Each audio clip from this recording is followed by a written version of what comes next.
आप मुझसे पूछें ज्योतिष में कितने ग्रह होते हैं, तो उत्तर मैं आपको 9 नहीं दूंगा, कुछ और दूंगा। हम ज्योतिष में जिन ग्रहों को जानते हैं, गौरतलब तौर पर 9 ही ग्रहों को जानते हैं। सूर्य, चंद्रमा, मंगल, बुध, बृहस्पति, शुक्र, शनि, राहु, केतु। इन 9 ग्रहों को हम जानते हैं और हमें ये लगता है कि ये 9 ग्रह ही ज्योतिष में है। इसी से कुछ लोगों की यह भावना, यह सोच भी उत्पन्न होती है कि भाई जब से ऋषियों ने ज्योतिष का आविष्कार किया, लिखा, तब से लेकर के अब तक तो समाज दुनिया में बहुत बदलाव आ गए। और क्योंकि बहुत सारे बदलाव आ गए, इस वजह से और ग्रहों को, Uranus, Neptune, Pluto, Indra, Varun, Harshal, जैसा हम हिंदी में कहते हैं, इनको भी ज्योतिष में डालना बहुत आवश्यक है। लोगों का ऐसा मानना है, मेरा ऐसा मानना नहीं है। मेरा यह मानना है कि ज्योतिष के बारे में लोगों को ठीक से पता ही नहीं है। शायद अगर उन्हें ठीक से पता चल जाए और उसको संपूर्ण प्राप्त ज्ञान को अगर वो इस्तेमाल भी करना शुरू करते हैं, तो शायद ये आवश्यकता महसूस ना हो। बहरहाल 9 ग्रहों की मैं बात कर रहा था। इन 9 ग्रहों में 2 ग्रह सूर्य चंद्रमा तो लुमिनस ग्रह हैं, तारा ग्रह हैं। सॉरी, जो है कि सूर्य चंद्रमा जो है कि अलग कैटेगरी के ग्रह हैं, देव ग्रह हैं। बाकी जो ग्रह हैं, मंगल, बुध, शुक्र, शनि और गुरु, ये तारा ग्रह हैं। राहु, केतु जैसा आपको पता है छाया ग्रह है। लेकिन ग्रह क्या केवल इतने ही हैं? नहीं। ज्योतिष में आप आएंगे तो अन्य बिंदुओं को अगर छोड़ भी दें, तो 5 अप्रकाश ग्रह और 5 उपग्रह की भी बात ज्योतिष में है। राज रहस्य की बात है, खुला हुआ रहस्य है। किसी ने भी ज्योतिष ठीक से पढ़ी होगी तो उसको पता ही होगा। अप्रकाश ग्रह और उपग्रह, जैसा कि नाम से स्पष्ट है, अप्रकाश ग्रह मतलब वो ग्रह जिनमें प्रकाश नहीं होता, आंखों से नहीं देखे जाते, कहा तो ग्रह ही है, इसलिए ग्रह कैटेगरी में डाल रहा हूं। उपग्रह, उप माने छोटा, उपपत्नी, उपजीविका शब्द है, छोटा, छोटे ग्रह उपग्रह। क्योंकि इनको भी ग्रह ही कहा है, इसलिए ग्रह की श्रेणी में लेता हूं। अप्रकाश ग्रह जो हैं, धूम, व्यतिपात, परिवेश, उपकेतु, इंद्रचाप, ये हो गए उपग्रह। सॉरी, अप्रकाश ग्रह। ये अप्रकाश ग्रह सूर्य पे इनकी गणना होती है। मैंने एक आर्टिकल लिखा था बहुत पहले, 2018 में। इसमें मैंने इसके बारे में जिक्र की है। आर्टिकल इंग्लिश में है, खैर। ये जो है श्लोक, यह श्लोक यहां पर इस आर्टिकल में, इस श्लोक का जो है कि जिक्र आता। त्रय्यम षाढ्य विश्व भागश्च चतुर्भय सहितो रवि, धूमो नाम महादोषः सर्व कर्म विनाशकः, धूमो मंडलतः शुद्धो व्यतिपातो अत्र दोषदः, षड्भो अत्र व्यतिपाताः परिवेशो अति दोषकृत, परिवेशश्च्युतश्चक्रादिश्चंद्र चापस्तु दोषदः, विन्त्रस्यास्ताष्टिभागस् विन्त्रियंस्यास्तस्यष्टि भागाड्डश्चापः केतुमुखो अशुभः, एक राशि युतः केतु सूर्यतुल्यः प्रजायते, अप्रकाश ग्रहश्चेते पापा दोष प्रदा स्मृता। श्लोक है। श्लोक क्या कहता है, इसको थोड़ा आराम से समझेंगे। लिख के समझा देने से आसानी होगी, ये सोचता हूं। तो इसमें क्या कहते हैं, अप्रकाश ग्रह, यह समझ जाए हम कि यह जो अप्रकाश ग्रह है, गणना हल्की करेंगे, ज्यादा गणना पे ध्यान नहीं देंगे, सॉफ्टवेयर में आता है। सूर्य को लें, राशि डिग्री मिनट सूर्य का ले लें। इसमें 4 राशि, 3 डिग्री 20 मिनट जोड़ेंगे तो आपको धूम मिलेगा। इस धूम में, इस धूम को अगर आप 12 राशि से घटा देंगे, ठीक है। धूम की डिग्री को 12 राशि से घटा देंगे तो आपको व्यतिपात मिलेगा। इस व्यतिपात में 6 राशि जोड़ देंगे तो आपको जो है कि परिवेश मिलेगा। इस परिवेश में से 12 राशि घटा देंगे फिर से तो आपको जो है कि इंद्रचाप मिलेगा। और इस इंद्रचाप में से आप 16 डिग्री 40 मिनट जोड़ देंगे तो आपको उपकेतु मिलेगा।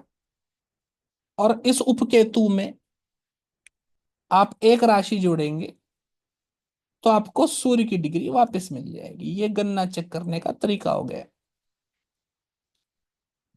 तो ये 5 जो ग्रह हैं, धूम, व्यतिपात, परिवेश, इंद्रचाप, उपकेतु, इसको कहते हैं अप्रकाश ग्रह। जगन्नाथ थोड़ा सॉफ्टवेयर इस्तेमाल करता हूं। इसमें आप यहां देखेंगे, नीचे आएंगे तो आपको धूम, व्यतिपात, परिवेश, इंद्रचाप, उपकेतु की डिग्री, राशि, नक्षत्र, नक्षत्र पद, राशि नमांश सब मिल जाएगा। अगर कुंडली बनाए, यहां बना लेता हूं। इसमें राइट क्लिक करके choose a view which bodies to show में उपग्रह व्यू आपको दिख जाएगा। डीएच से धूम, वीवाई से व्यतिपात, पीवी से परिवेश, आईसी से इंद्रचाप और यूके से उपकेतु की स्थिति यहां पर लिखी हुई है। श्लोक में क्या बात कही है, अगर फिर से इसको सोचें तो उन्होंने कहा है धूमो नाम महादोष। धूम महादोष का कारक है, महादोष देता है, दोष।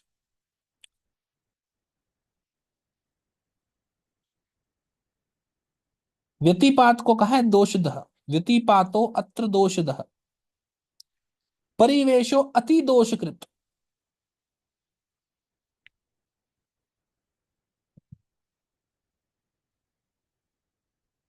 इंद्रचापस्तु दोषदः, उपकेतु खमो अशुभ। इससे हमको एक बात समझ में आ जानी चाहिए, सबसे अधिक दोष देता है धूम, बहुत पापी, महापापी। धूम सबसे बड़ा पापी। दूसरा पापी परिवेश, अति दोषकृत। इसके बाद व्यतिपात, इंद्रचाप हल्का हल्का दोष करने वाले, उपकेतु तो केवल अशुभ। देखिए, ज्योतिष में बात समझे हम। ऋषि का स्पष्ट वाक्य है, अगर भाव और भाव का स्वामी दोनों इन अप्रकाश ग्रहों से, उपग्रहों से, उपग्रहों की बात बाद में कर लेंगे, अभी अप्रकाश ग्रह पे बात कर लेते हैं।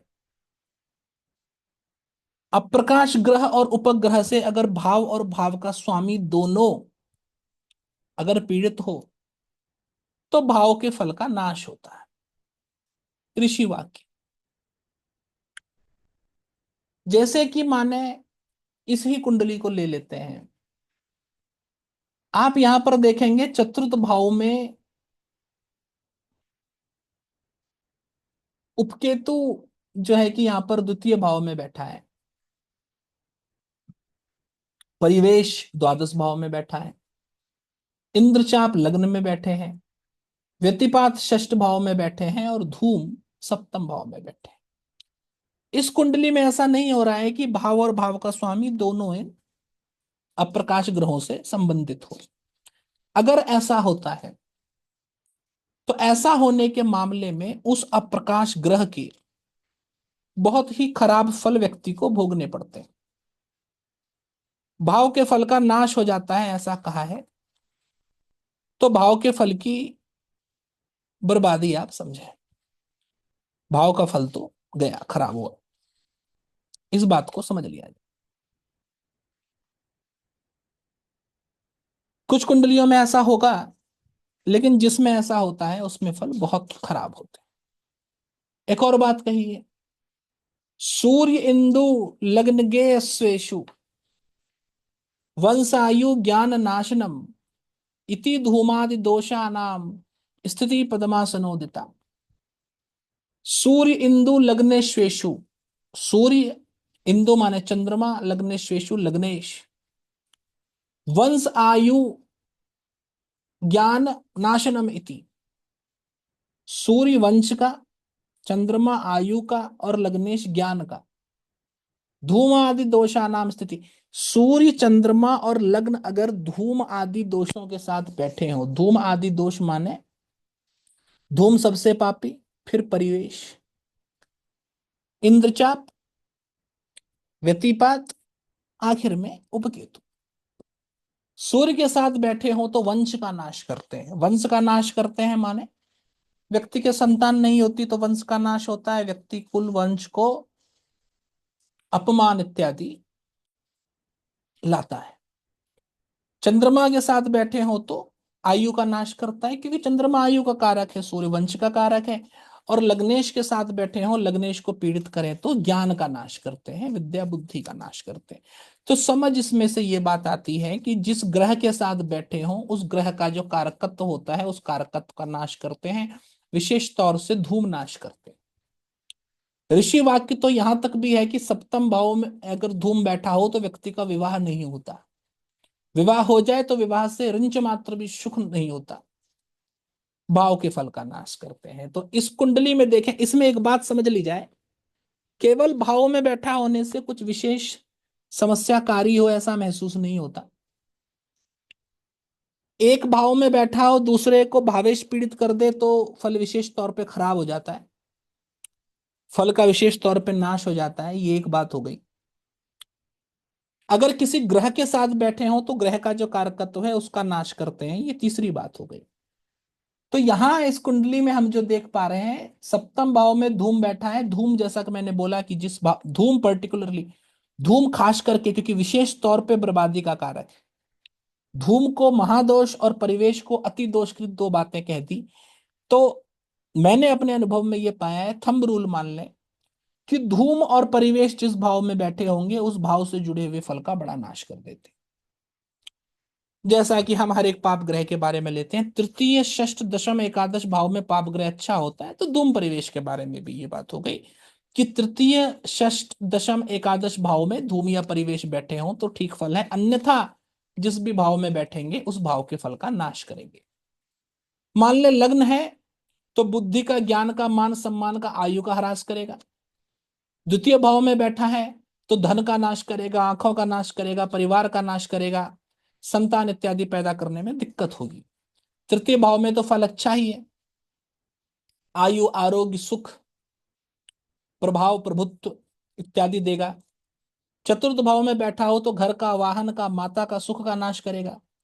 पंचम भाव में बैठा हो तो संतान, विद्या, बुद्धि, स्थिरता का नाश करेगा। छठे भाव में तो अच्छा फल है, शत्रु, बीमारी का नाश करेगा। सप्तम भाव में बैठा हो तो विवाह का नाश करेगा, विवाह नहीं होने देगा, पत्नी का नाश करेगा, यात्रा के दौरान चोट इत्यादि लगेगी, मारक फल करेगा। अष्टम भाव में बैठा हो तो दुर्भाग्य करेगा, जीवन का नाश करेगा, बीमारी देगा। नवम भाव में बैठा हो तो भाग्य का नाश करेगा, पिता का नाश करेगा, सरकार के द्वारा नुकसान करेगा। दशम भाव में मैंने विशेष फल देखा है, ज्योतिष में, अध्यात्म में, स्पिरिचुअलिटी वगैरह में विशेष रुचि होती है, मान सम्मान होता है। एकादश भाव में लाभ प्राप्ति होती है, इच्छा पूर्ति होती है, मान सम्मान प्राप्त होता है। द्वादश भाव में होने से व्यक्ति बुरे कामों में लग जाता है, बुरे चीजों में धन का व्यय करता है, बहुत नुकसान होता है, जीवन में धन इत्यादि नहीं जोड़ पाता, और जीवन में एक बार जो चीज खोई दोबारा प्राप्त नहीं कर पाते। ये मैंने मूलभूत तौर पे बात देखी है। ये आप धूम और परिवेश के बारे में ही माने, क्योंकि धूम और परिवेश बहुत समस्या करने वाले हैं, तो जिस भी भाव में बैठे उससे जुड़ी हुई समस्या करते हैं। फल जो मैं आपको बता रहा हूं इतना अच्छा है कि आंख बंद करके प्रश्न में लगाइए, कुंडली में लगाइए, फल बोलिए खटाक, बहुत ही उत्तम फल देता है। सप्तम भाव में धूम परिवेश देख के, धूम खास करके धूम देख करके जिस भी भाव में धूम बैठा है उससे जुड़ी हुई समस्या बेखटके बोल दी जाए, एकदम सत्य वचन है। इसके साथ में यह भी समझ लें कि सूर्य के साथ बैठा है तो वंश का नाश करेगा, मान सम्मान का नाश करेगा, सरकार पिता के द्वारा समस्या होगी। चंद्रमा के साथ बैठा है तो मन में अवसाद रहेगा, माता के साथ समस्या रहेगी, धन का नाश करेगा, सुख शांति का नाश करेगा, चंद्रमा इसी का कारक है। मंगल के साथ रहेंगे, भाई बंधु साहस धैर्य शक्ति का नाश करेगा। बुध के साथ रहेगा तो विद्या का, व्यापार का, रिश्तेदारों से नाश करेगा, मित्रों का नाश करेगा, नुकसान कराएगा, इनसे नाश करेगा, मतलब इनका नाश करेगा, इनके द्वारा व्यक्ति स्वयं नाश को प्राप्त होगा, जैसी स्थिति हो।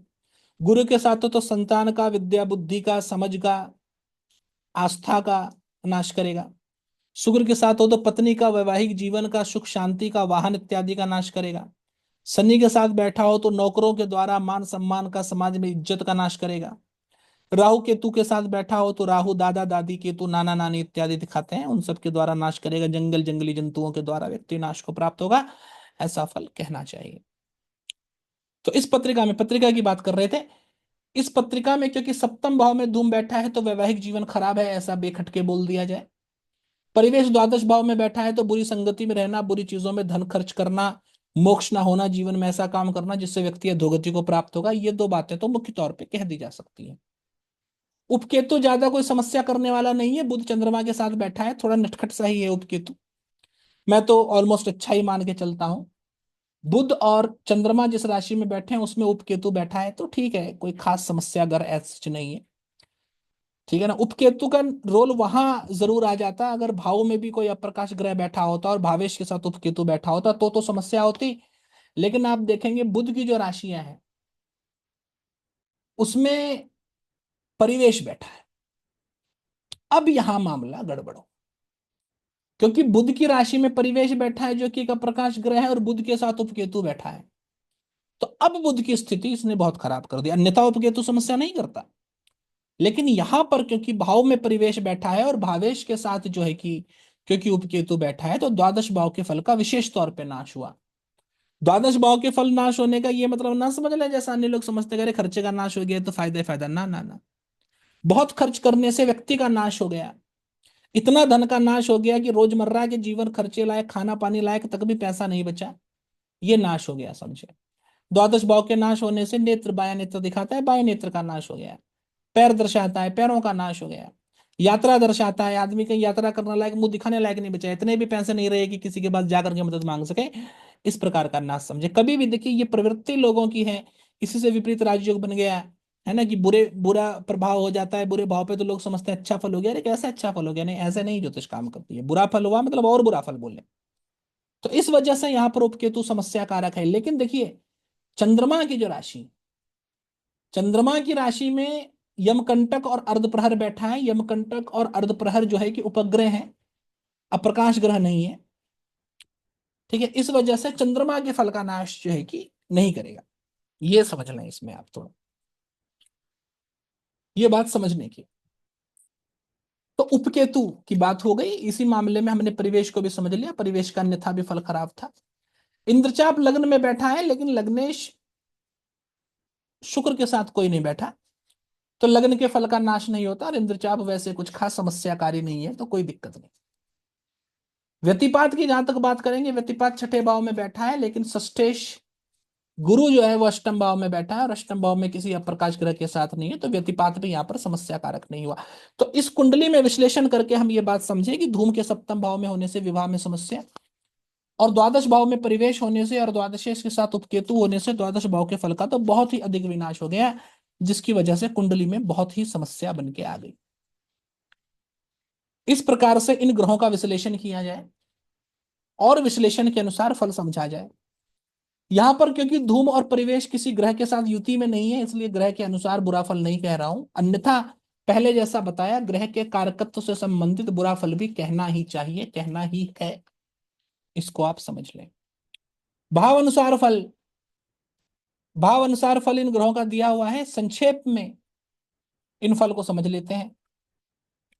संक्षेप में इन फलों को समझने से थोड़ा ठीक रहेगा। सबसे पहले धूम पे आते हैं। धूम जो है, धूम को धुएं की तरह कहा है, धूम माने धुआं, धुएं की तरह धूम को बोला है। पुच्छल तारा धूम को कहा है। लग्न में बैठने से व्यक्ति बड़ा साहसी होता है, आंखें सुंदर होती हैं लेकिन मूर्ख भी होता है, दूसरों पे दया नहीं करता, टेढ़ी बुद्धि वाला होता है, जल्दी गुस्सा करता है। ये सारे फल बोले, लेकिन जैसा कि आप ज्योतिष में जानते हैं, मुख्य तौर पर पहले मैंने जो फल संक्षेप में बताए, विद्या बुद्धि इत्यादि का नाश, वही फल मुख्य तौर पे होते हैं। ये फल कुछ मामलों में होंगे, कुछ मामलों में नहीं होंगे, क्योंकि शास्त्रीय फल है इसलिए बता दे रहा हूं। लेकिन अभी से पहले जो मुख्य फल बोले थे, भाव के फल का नाश, वो मुख्य फल है। इसमें से थोड़े फल होते हैं, थोड़े फल नहीं होते, ऐसे मान करके चले। इन फल की एप्लीकेबिलिटी जो है कि 50-55% ही है, पहले वाले की 100% है, इसको ध्यान रखिए। दूसरे भाव में धूम के होने से व्यक्ति बीमार बीमार, कमजोर कमजोर सा रहता है, धनी होता है, लेकिन शरीर के अंग में हानि होती है। एक्सीडेंट इत्यादि के द्वारा शरीर के अंगों का नाश, संतान पैदा करने इत्यादि में समस्या होती है। इंसान को सरकार की वजह से जो है कि अपमान का सामना करना पड़ता है। बुद्धि थोड़ी कमजोर होती है। संतान उत्पादन इत्यादि में, वैवाहिक मामलों में थोड़ा कमजोर ही रहता है। तीसरे भाव में धूम के रहने से व्यक्ति बुद्धिमान होता है, बहुत साहसी होता है, जिंदगी में ज्यादातर समय खुश रहता है, प्रभावशाली होता है, नौकर होते हैं, पैसे वाला होता है। चौथे भाव में धूम के रहने से पत्नी छोड़ देती है, पत्नी का वियोग होता है, लेकिन आदमी बहुत पढ़ा लिखा भी होता है। पंचम भाव में धूम के रहने से संतान पैदा करने में समस्या होती है, संतान देर से पैदा होती है, धन का नाश होता है, लेकिन व्यक्ति को दूसरे लोग महान मानते हैं। व्यक्ति कुछ भी खा लेता है, और खास तौर पे कुछ भी खा लेने से यह कहा है कि मांस शराब इत्यादि का सेवन करता है, जिससे बुरे फल और बढ़ जाते हैं, ना करे तो थोड़े अच्छे फल रहते हैं। मित्र सहयोगी इत्यादि नहीं रहते, लेकिन व्यक्ति मंत्र जाप इत्यादि करने में रुचि रखता है, और अगर मंत्र जाप इत्यादि करे तो जीवन में अच्छे फल भी प्राप्त करता है, देवता का अनुग्रह भी प्राप्त करता है। ये फल जो है, ये फल मैं अपनी समझ बुद्धि के हिसाब से थोड़ा शास्त्रीय फल को मॉडिफाई करके बता रहा हूं, ताकि एप्लीकेशन जो है और अच्छा हो जाए। ठीक है, तो उस हिसाब से बता रहा हूं मैं। छठे भाव में धूम के बैठे रहने से व्यक्ति शारीरिक तौर पे बलशाली होता है, शत्रुओं पे विजय प्राप्त करता है, प्रभावशाली होता है, लोग उसको जानते मानते हैं, बीमार ज्यादा नहीं रहता। सप्तम भाव में धूम के रहने से व्यक्ति गरीब होता है, कामुक होता है, दूसरे की महिलाओं को वश में करने में, प्रभाव में लाने में चतुर होता है, लेकिन विद्या बुद्धि से काम नहीं करता। अष्टम भाव में धूम के होने से व्यक्ति डरपोक होता है, चीजें करने में उत्साह तो लेता है शुरू करने में, लेकिन पूरा नहीं कर पाता। सच बोलने की कोशिश करता है, लेकिन किसी से सहमत नहीं होता। हृदय का कठोर होता है, अपने ही बारे में सोचता है। नवम भाव में धूम के रहने से संतान तो होती है, किस्मत वाला भी होता है, अमीर भी होता है, इज्जत मान सम्मान भी होता है, दयालु भी होता है, धर्म का पालन भी करता है, और अपने नाते रिश्तेदारों की भी सहायता करता है। तो नवम भाव में धूम का फल मोटा मोटा ठीक ही है। दशम भाव में रहने से भी संतान होती है, किस्मत वाला होता है, सुखी रहता है, बुद्धिमान होता है, खुश होता है, सच बोलता है। एकादश भाव में धूम के रहने से व्यक्ति पैसे वाला होता है, धन मान सम्मान होता है, खूबसूरत होता है, विद्या को जानने वाला, पेंटिंग वेंटिंग जैसी स्किल बेस्ड विद्या को जानने वाला, गान इत्यादि में चतुर होता है। 12वें भाव में होने से व्यक्ति का लंपट लंपट व्यक्ति होता है, पाप कर्मों में लिप्त रहता है, दूसरे की पत्नियों में रुचि रखता है, बुरी आदतों का शिकार होता है, दयालु नहीं होता, और किसी प्रकार चतुराई से अपना काम लेने वाला, दूसरों का अपने फायदे के लिए इस्तेमाल करने वाला होता है। ये धूम का फल हुआ। व्यतिपात को जो है, व्यतिपात को गिरते हुए तारे की तरह माना गया है। तो व्यतिपात जिस भाव में हो, वहां पर एक ना एक बार में पतन, आप बोले, होता है। व्यक्ति जो चीज प्राप्त करता है उसको खो खो देता है, और पतन पतन को प्राप्त होता है, ऐसा व्यतिपात का फल है। लग्न में व्यतिपात होने से आदमी को समस्याएं पीड़ित करती हैं। व्यक्ति क्रूर होता है, खुद को ही नुकसान पहुंचाने वाली चीजें करता है, मूर्ख होता है, अपने नाते रिश्तेदारों का सम्मान नहीं करता, और सम्मान न करने की वजह से सहायता नहीं प्राप्त करता। द्वितीय भाव में व्यतिपात के होने से व्यक्ति नियत का पक्का नहीं होता, खराब नियत वाला होता है, इमोरल होता है। पित्त से जुड़ी हुई समस्या होती है, जीवन में सुख में इतना लिप्त हो जाता है कि आगे क्या करना है का ध्यान नहीं देता, दयालु नहीं होता, लोगों का एहसान नहीं मानता, बुरी प्रवृत्ति होती है, पाप कर्म में रत रहता है। तृतीय भाव में होने से जो सोचता है वही करता है, मतलब सोच सोच में बहुत दृढ़ होता है, एक बार जो करना शुरू कर दे वो करके ही रहता है। योद्धा होता है, कहीं भी युद्ध में लड़ाई झगड़े में विजयी होता है। दानशील होता है, अमीर होता है, ताकतवर लोगों की संगति होती है। मुखिया होता है, अपने प्रोफेशन व्यापार व्यवसाय में अच्छी स्थिति में होता है। चौथे भाव में रहने से व्यक्ति के रिश्तेदार तो होते हैं जो कि उसको सहयोग भी करते हैं, लेकिन व्यक्ति दुर्भाग्यशाली होता है और संतान पत्नी इत्यादि से प्यार सहयोग नहीं मिलता। पंचम भाव में व्यतिपात के होने से व्यक्ति गरीब होता है, दिखने में तो सुंदर होता है लेकिन शारीरिक व्याधि से पीड़ित होता है। निर्लज्ज होता है, ठीक है ना, लज्जा नहीं करता और हृदय से कठोर होता है। छठे भाव में व्यतिपात होने से शत्रु का नाश करता है, शारीरिक बल देता है, हथियार को इस्तेमाल करने में, चीजों को इस्तेमाल करने में चतुर होता है, कला को जानने वाला होता है, शांत होता है। सप्तम भाव में रहने से धन, संतान, पत्नी नहीं होते, छोड़ के चले जाते हैं। स्त्रियों का गुलाम होता, काम लोलुप है ना, गुलाम मतलब क्योंकि इतना काम लोलुप होता है कि दूसरे लिंग का व्यक्ति जो भी कहे वो उनको खुश करने के लिए करने को तैयार हो जाता है, तो काम लोलुप होता है, ऐसा बोले। स्त्री जित है ना, जो जिसको स्त्री द्वारा जीता जा जिसको स्त्री ने जीत लिया हो, है ना, सुंदरी स्त्री जिससे कुछ भी काम करवा सके, वो उनको खुश करने के लिए जो कुछ भी करने को तैयार हो, ऐसा स्त्री जित होता है। स्थिति अच्छी नहीं होती, कंजूस होता है,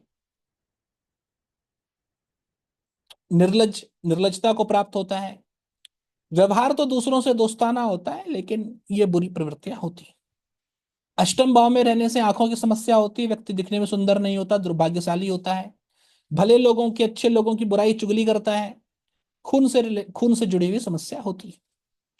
नवम भाव में व्यक्तिपात के रहने से बहुत प्रकार के बिजनेस, बहुत प्रकार के मित्र व्यक्ति को होते हैं। व्यक्ति पढ़ा लिखा होता है, पत्नी से अच्छे संबंध रखता है, विद्या बुद्धि होती है। नवम भाव में देखिए, नवम भाव में जैमिनी ने भी अप्रकाश ग्रहों को अच्छा कहा है, तो नवम भाव में प्रकाश ग्रह एक्सेप्शन रूल है कि अच्छा फल जनरली करते हैं। दशम भाव में व्यतिपात बैठा हो तो आदमी अमीर होता है, धार्मिक होता है, शांत रहने वाला होता है, धर्म इत्यादि के कामों में बहुत अच्छे से उनको करता है। बहुत अच्छे से करने का मतलब है धर्म इत्यादि काम थोड़े मोड़े भी उपाय करने से, मंदिर मंदिर जाने से बहुत अच्छा फल प्राप्त होता है। बहुत पढ़ा लिखा होता है, दूरदृष्टि संपन्न होता है। एकादश भाव में व्यतिपात के रहने से व्यक्ति के पास बहुत ऐश्वर्य रहता है, मान सम्मान होता है, व्यक्ति सच बोलता है, जो भी बोलता है वो करके दिखाता है, बहुत वाहन होते हैं, ज्ञान विद्या में रुचि रखता है। द्वादश भाव में व्यतिपात रहने से व्यक्ति को जल्दी गुस्सा आ जाता है, बहुत सारे काम एक साथ करने की वजह से जीवन में अशांत रहता है, सबको पूरा भी नहीं कर पाता, शारीरिक कमजोरी भी रहती है, धर्म इत्यादि को नहीं मानता और अपने नाते रिश्तेदारों का सहयोग नहीं करता, बाहर वालों का सहयोग करता है और बाहर वाले उसको धोखा देते हैं, जिसकी वजह से बाद में दुख प्राप्त करता है। परिवेश, परिवेश को यूं समझें कि कभी सूर्य को देखें तो सूर्य के आसपास छल्ले जैसा दिखता है, चंद्रमा के आसपास छल्ले जैसा दिखता है, वो छल्ला परिवेश। लग्न में रहने से व्यक्ति पढ़ा लिखा होता है, शांत स्वभाव का होता है, सच बोलता है, अमीर होता है, संतान होती है, हृदय का साफ होता है, दान इत्यादि देता है, बड़े लोग उसको पसंद करते हैं। परिवेश। द्वितीय भाव में रहने से व्यक्ति के पास धन होता है, दिखने में सुंदर होता है, सुख होता है, धर्म का पालन करता है, राजा के जैसा जीवन होता है। तृतीय भाव में रहने से जीवन साथी से बहुत लगाव होता है व्यक्ति को, व्यक्ति खुद भी बहुत दिखने में अच्छा होता है, अच्छे काम करता है, अपने नाते रिश्तेदारों से अच्छे संबंध रखता है, बड़े लोगों का सम्मान करता है। चौथे भाव में हो तो व्यक्ति किसी भी चीज को देख करके जल्दी ही स्तब्ध हो जाता है ना, समझ में नहीं आता कोई नई चीज को देख करके कि क्या करें, बिहेवियर जो है कि थोड़ा अटपटा व्यवहार करने लग जाता है। यहां तक कि शत्रुओं की भी मदद करने को सदैव तत्पर रहता है, दयालु होता है, जिंदगी में हर एक चीज जो आदमी को चाहिए उनको प्राप्त होती है, ज्ञान विद्या इत्यादि में रुचि रखता है। पंचम भाव में परिवेश के रहने से व्यक्ति जो है कि ठीक ठाक और सुख वाला होता है, अच्छे काम करता है, धन इत्यादि ठीक से खर्च कर लेता है, अपने घर के लोगों से प्यार करता है, धर्म का पालन करता है, जीवन साथी, ऐसे व्यक्ति को बहुत इनका जीवन साथी जो है इनको बहुत पसंद करता है।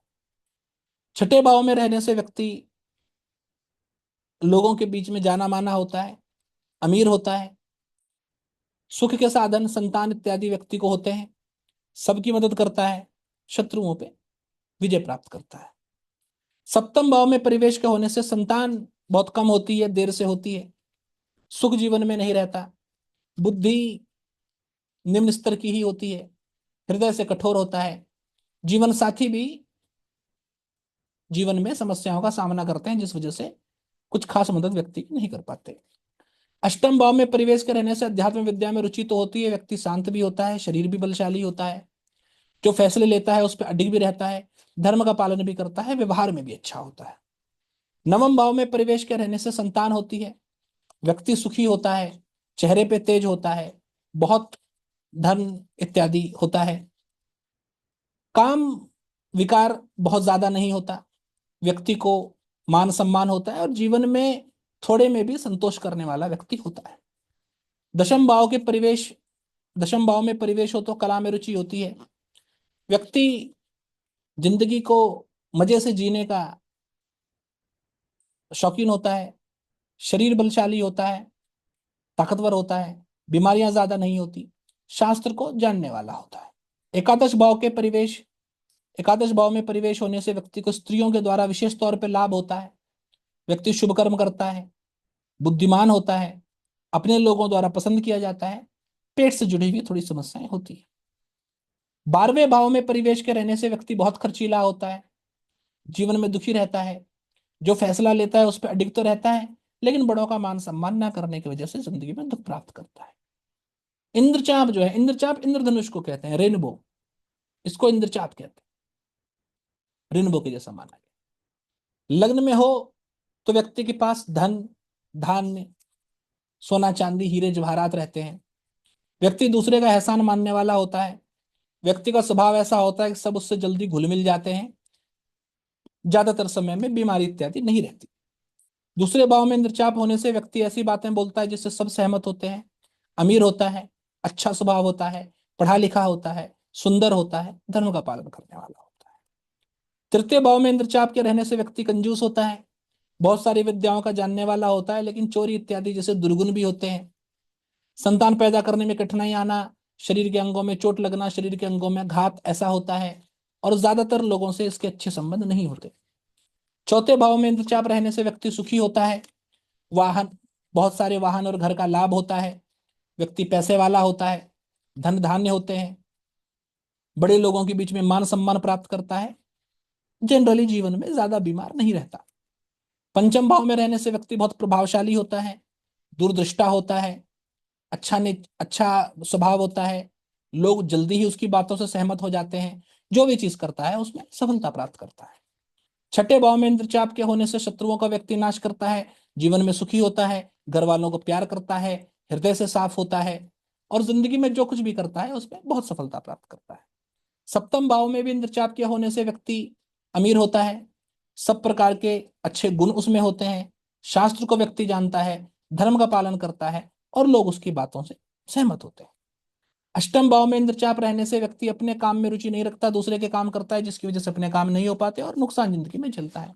क्रूर होता है, दूसरे की पत्नी में रुचि रखता है, और शरीर में चोट इत्यादि की वजह से अंग भंग होने की संभावना होती है। नवम भाव में इंद्रचाप होने से व्यक्ति तपस्या करता है, तपस्यारत होता है, धर्म से जुड़ी हुई चीजें करता है, मंत्र जाप इत्यादि करने में, मंत्र जाप, व्रत, उपवास इत्यादि करने में बहुत रुचि रहती है, व्यक्ति बहुत पढ़ा लिखा होता है और मशहूर भी होता है। दशम भाव में इंद्रचाप रहने से बहुत संतान होती है, बहुत धन होता है, वाहन होता है, बहुत संपत्ति, घर द्वार इत्यादि होते हैं, और व्यक्ति जो है कि मशहूर भी होता है। एकादश भाव में इंद्रचाप रहने से जीवन में बहुत धन रहता है, व्यक्ति को ज्यादातर शरीर में बीमारी नहीं रहती, लेकिन पित्त स्वभाव का व्यक्ति होने से पित्त की समस्या से थोड़ा पीड़ित रहता है, अपनी पत्नी को बहुत प्यार करता है, मंत्र शास्त्र में, अध्यात्म में बहुत उन्नति करता है, और जो भी काम वो करता है वो काम करने में बहुत ही अच्छा होता है, लोग उसकी तारीफ करते हैं। 12वें घर में इंद्रचाप होने से बुद्धि थोड़ी शैतानी बुद्धि होती है, व्यक्ति सम्माननीय तो होता है, लेकिन भीतर से जो है कि दिल से बहुत अच्छा आदमी नहीं होता, थोड़ा निर्लज्ज भी होता है, दूसरे की स्त्रियों से, विवाहेतर संबंधों इत्यादि में रुचि रखता है, और जीवन के दूसरे भाग में बुढ़ापे में जो है कि थोड़ा व्यक्ति को पैसे से जुड़ी हुई समस्या भी होती है। उपकेतु, उपकेतु अगर लग्न में बैठा हो तो व्यक्ति बहुत पढ़ा लिखा होता है, सुखी होता है, बोलने में अच्छा होता है, लोगों से जल्दी घुल मिल जाता है, सबसे प्यार करता है। दूसरे भाव में उपकेतु हो तो व्यक्ति अच्छा बोलता है और बातें ऐसी बोलता है कि सब उससे आसानी से सहमत हो जाते हैं।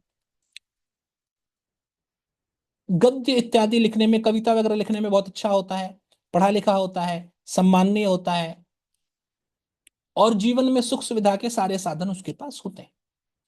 तीसरे भाव में उपकेतु रहने से व्यक्ति थोड़ा कंजूस होता है, काम ऐसे करता है जिससे दूसरों को पीड़ा पहुंचे, शरीर से पतला होता है, आर्थिक समस्या रहती है, बीमार भी रहता है। चौथे भाव में उपकेतु के रहने से व्यक्ति बहुत अट्रैक्टिव, दिखने में बहुत अच्छा लगता है, अच्छे गुण भी होते हैं, बोलने में भी ठीक होता है, वेद इत्यादि शास्त्रों को पढ़ने जानने में रुचि रखता है, हमेशा खुश रहता है। पंचम भाव में उपकेतु के रहने से व्यक्ति सुखी होता है, जीवन में आनंद करने का शौकीन होता है, कला को जानता है, जिंदगी में जो भी काम करता है ठीक से सोच समझ करके काम करता है, बुद्धिमान होता है, बोलने में बहुत अच्छा होता है, बड़े लोग जो है कि उसको पसंद करते हैं। लेकिन संतान पक्ष से थोड़ी पीड़ा रहती है।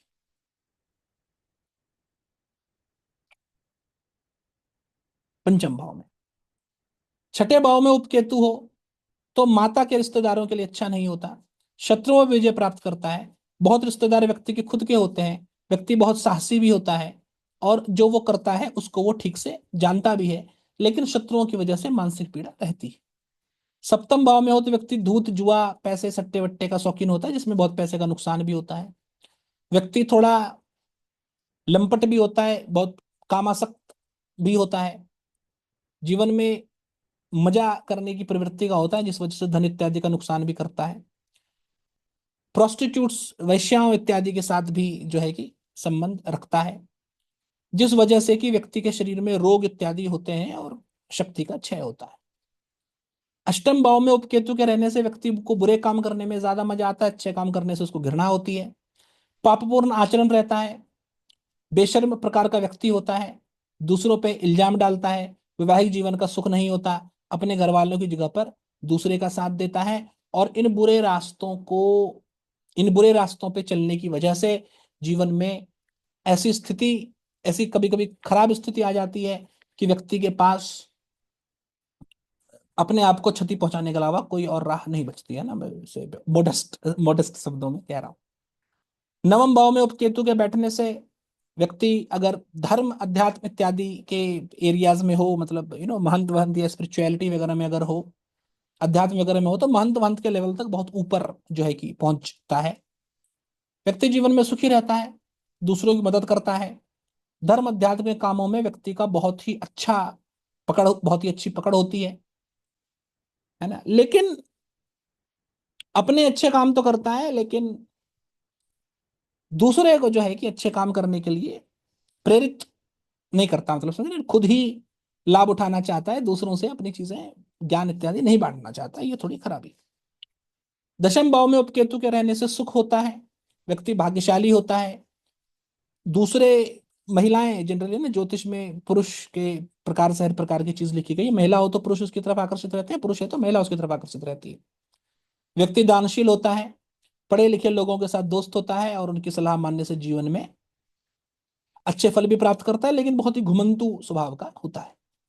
एकादश भाव में उपकेतु रहने से हमेशा जीवन में लाभ होता है, व्यक्ति धार्मिक होता है, सम्माननीय होता है, पैसे वाला होता है, भाग्यशाली होता है, प्रभावशाली होता है, और शास्त्र में बताए हुए यज्ञ इत्यादि मंत्र जाप इत्यादि करने में बहुत ही अच्छा होता है, मतलब अच्छे से करता है, फल शीघ्र प्राप्त होते हैं, नाना प्रकार के लाभ व्यक्ति होते हैं। 12वें घर में अगर उपकेतु बैठा हो तो व्यक्ति पाप कर्म में रुचि रखता है, साहसी तो होता है, लेकिन भरोसे लायक नहीं होता, किसी पे दया नहीं करता, दूसरे के पत्नियों में रुचि रखता है, अपनी पत्नी में रुचि नहीं रखता, विवाहेतर संबंध इत्यादि बनाता है, गुस्सैल होता है, और जीवन में गलत काम करने की वजह से, गलत संगत की वजह से नुकसान भी जीवन में प्राप्त करता है। ये इन सब ग्रहों के विभिन्न भावों में जो है कि संक्षेप में और विस्तार में फल हो गए। इस प्रकार से अप्रकाश ग्रह को देखना चाहिए, और क्योंकि ये भी ग्रह हैं, बिना ग्रह का विश्लेषण किए कुंडली का विश्लेषण नहीं हो सकता, और ग्रह का विश्लेषण आप कर रहे हैं तो आप ये तो नहीं कह सकते कि जितने ग्रह मुझे पता है उतनों का ही विश्लेषण करूंगा। तो ये नहीं कि जितने पता है उतने का ही विश्लेषण करूंगा, जितने हैं उतने सबका विश्लेषण करना पड़ेगा, है ना, तभी तो होगा। तो इनका विश्लेषण करिए। अब प्रकाश ग्रह के बारे में बात की, उपग्रह के बारे में अगली वीडियो में बात करेंगे। मेरा लक्ष्य अपने कोर्स में यही रहता है कि बच्चों को कुछ नया दिया जाए ताकि उनके ज्योतिष करने का स्तर बढ़े। चैनल पे भी यही टारगेट है। तो आशा करता हूँ कि आपको जो है कि अच्छा लगा होगा वीडियो को देख करके, नई कुछ जानकारी, नया कुछ ज्ञान प्राप्त हुआ होगा। धन्यवाद।